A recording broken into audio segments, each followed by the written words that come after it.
بسم اللہ الرحمن الرحیم۔ السلام علیکم، میں ہوں آپ کا میزبان زعفران فیق اور آپ دیکھ رہے ہیں پروگرام طب روحانی اور اسلام۔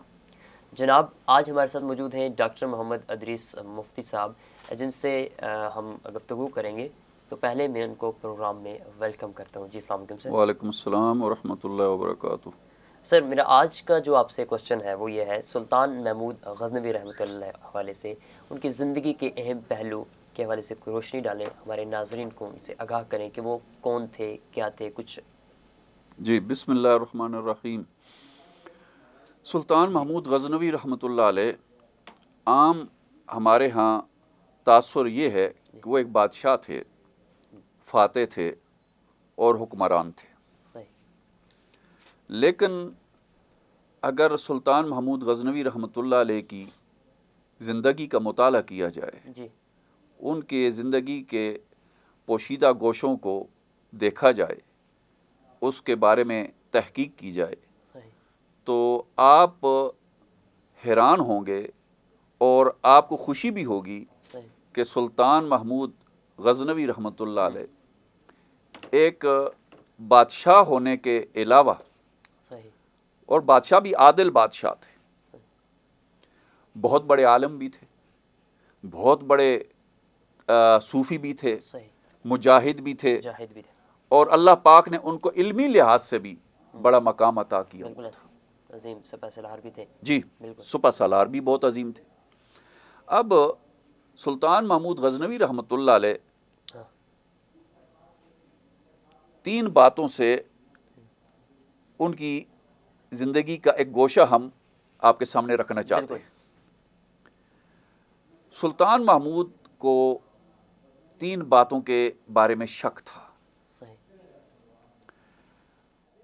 پہلی بات جس میں وہ تجسس میں مبتلا تھے، کھوج میں مبتلا تھے، اس کے حل کے لیے یا اس کے نتیجے کی تلاش کے لیے وہ متفکر رہتے تھے، وہ پہلا تو یہ تھا کہ ایک حدیث ہے، العلماء ورثۃ الانبیاء، علماء کرام انبیاء کرام کے وارث ہیں۔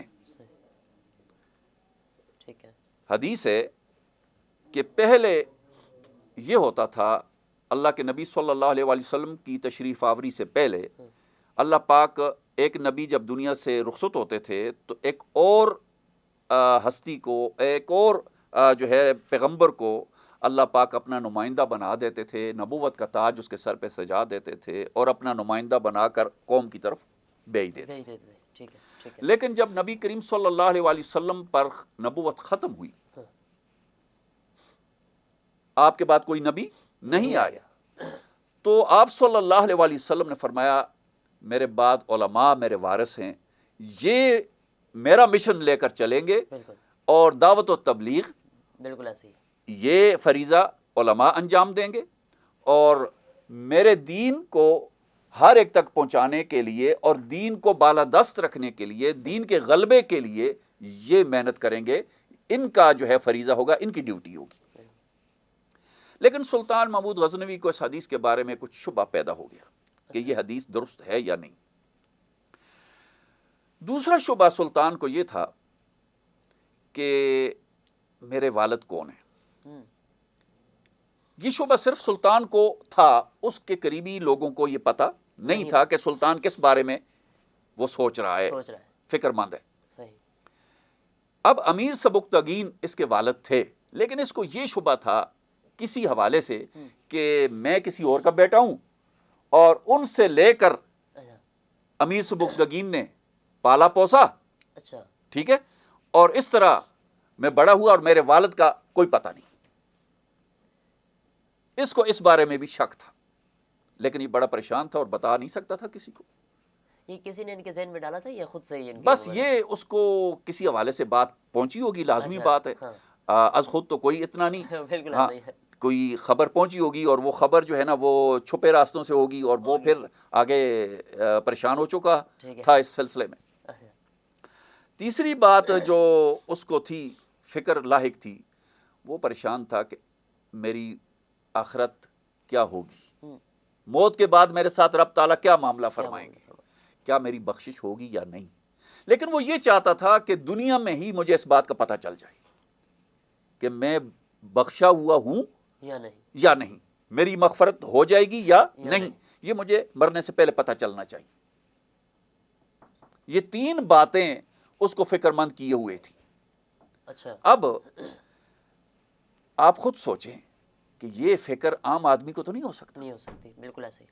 کوئی علمی منزلت والا ہوگا، علمی قدر و منزلت والا، علمی قد کاٹ والا، کوئی صاحب کردار بندہ ہوگا، ہاں، اور اللہ پاک کا قریبی بندہ ہوگا جس کو اس طرح کی فکر لائق ہو سکتی ہے۔ بالکل ایسے ہی۔ تو میں 1-2 باتیں یہاں ضمناً عرض کروں کہ سلطان محمود غزنوی کا علم کیا تھا۔ صحیح۔ آپ اس سے اندازہ لگائیں، سلطان محمود غزنوی نے ایک کتاب لکھی ہے الفرید کے نام سے، اور وہ 50 والیوم میں ہے۔ 50 والیوم میں، تو علم تھا تو لکھی نا۔ بالکل ایسے۔ علم نہ ہو تو ایک صفحہ نہیں لکھا جاتا۔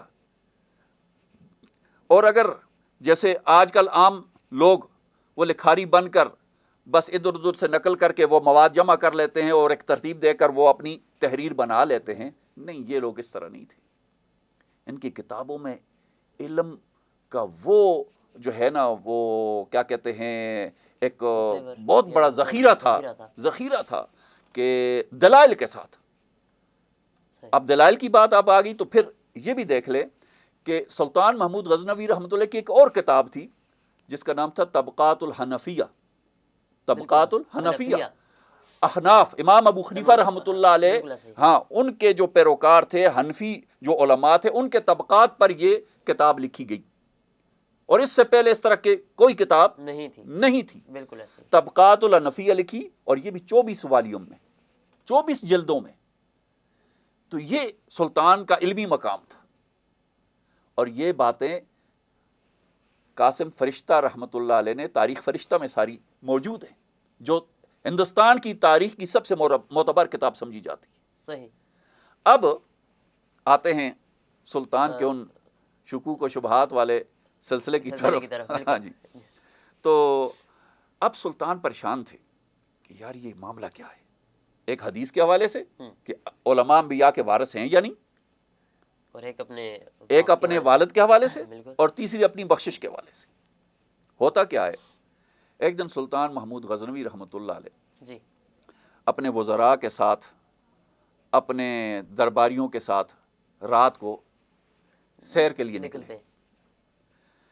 چلتے چلتے ایک بازار میں پہنچے غزنی کے، تو وہاں آگے ایک آدمی وہ کڑاہی کباب تل رہا تھا۔ تو جب وہاں قریب پہنچے تو سلطان کی نظر اس کڑاہی والے سے کچھ فاصلے پر کھڑے ایک طالب علم پر پڑی۔ وہ طالب علم کتاب اٹھائے کھڑا ہے، اور جب اس کو کتاب دیکھنے کے لیے روشنی کی ضرورت ہوتی ہے تو وہ کڑاہی کے اس آگ کے قریب آتا ہے، اور وہاں سے دیکھ کر پھر دور کھڑا ہو جاتا ہے، یاد کرتا ہے۔ اب کڑاہی والے کے قریب اس لیے نہیں کھڑا ہوتا شاید کہ وہ کڑاہی والا کہے گا بھائی تو خریدتا مریدتا تو کچھ نہیں ہے، ادھر آ کے قریب کیا کھڑا ہے۔ تو اس ڈر سے وہ غریب شاید وہ دور کھڑا تھا، اور جب اس کو کتاب دیکھنے کے لیے ضرورت پڑتی روشنی کی، تو پرانے وقت تھے، اس وقت یہ چیزیں کم تھیں اور بہت مشکل بھی تھیں، عام آدمی کی پہنچ میں یہ چیزیں نہیں تھیں، ناپید تھیں۔ تو وہ طالب علم بس روشنی کے لیے وہاں کھڑا تھا، کتاب مطالعہ کر رہا تھا، لیکن جب اس کو روشنی کی ضرورت ہوتی کتاب دیکھنے کے لیے تو وہ اس کڑاہی کی آگ کے پاس آتا، تو وہاں سے وہ دیکھ لیتا عبارت اس کی، اور پھر دور جا کر اس کو ذہن میں ریپیٹ کرتا، یاد کرتا۔ سلطان نے یہ منظر دیکھ لیا تو وہ سمجھ بھی گیا کہ یہ کوئی طالب علم ہے اور بیچارہ مشکل میں ہے، اس کے پاس روشنی کا انتظام نہیں ہے، اور کتاب بھی دیکھنا اس کی مجبوری ہے۔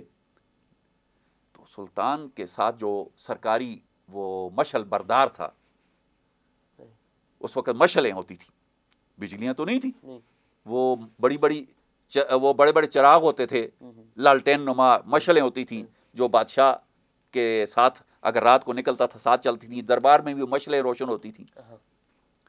اب بادشاہ کو اس پر بہت ہی پیار آیا، اس طالب علم پر۔ اس نے اپنے سرکاری مشعل بردار کو کہا کہ یہ مشعل اس طالب علم کو دے دو۔ اس اہلکار نے جا کر مشل اس طالب علم کو پکڑائی کہ بادشاہ نے آپ کے لیے ہدیہ کی ہے، بھیجی ہے، دی ہے کہ آپ کو میں یہ حوالے کر دوں۔ طالب علم نے مشل تھامی اور چلا گیا، اپنے گھر گیا یا مدرسے گیا، جہاں گیا اس نے سوچا اب تو آسانی ہوگی، رات بھر کتاب پڑھوں گا، مشل مل گئی ہے، اب میرے لیے کوئی مشکل باقی نہیں رہی۔ ادھر سے یہ بادشاہ اپنے لوگوں کے ساتھ واپس ہوا، رات کو سویا۔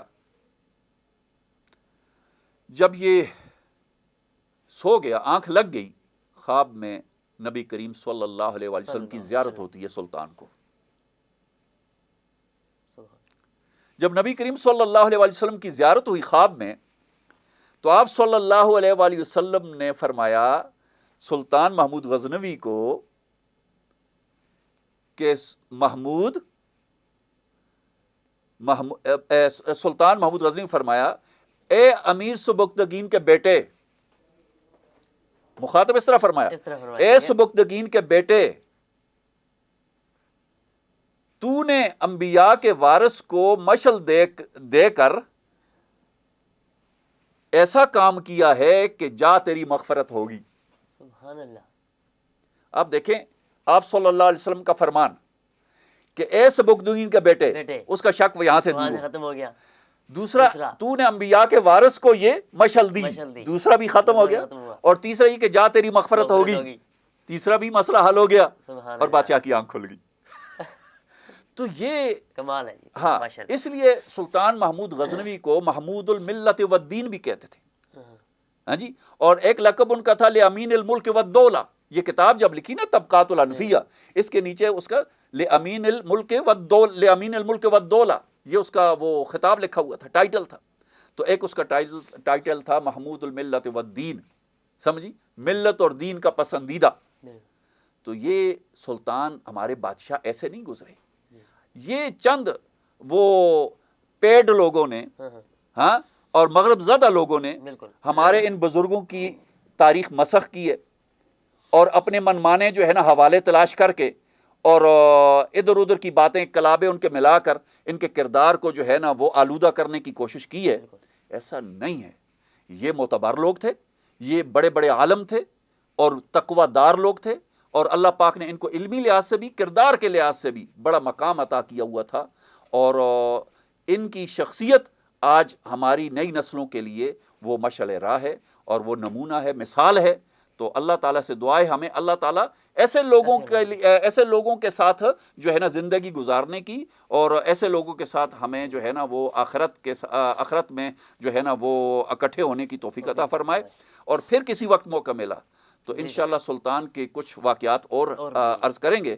تو یہ جو ہے نا آج ہم اپنے ناظرین کو بتانا چاہ رہے تھے کہ سلطان محمود غزنوی رحمۃ اللہ علیہ کا علمی مقام کیا تھا، اور اس کی سلطنت کا جو ہے نا وہ سلسلہ کیسے تھا، اور روحانی حوالے سے وہ کس مقام پر تھا۔ تو اللہ تعالیٰ سے دعا ہے اللہ تعالیٰ ہمارا کہنا سننا پسند فرمائے، اور ہمارے سننے والوں کو اور ہم سب کو اللہ پاک جو ہے وہ صحیح سمت زندگی گزارنے کی نصیب فرمائے، اور ہمارا خاتمہ ایمان پر مقدر فرمائے۔ وآخر دعوانا ان الحمدللہ رب العالمین۔ آمین۔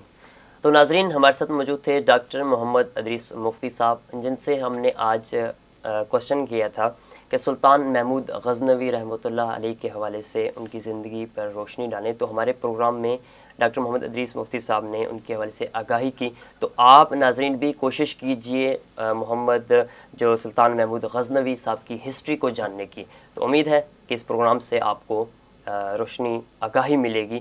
اسی کے ساتھ ہمیں دیجیے اجازت، اللہ نگہبان۔ اب ہوگی آپ کی بات صرف DTH نیوز پر۔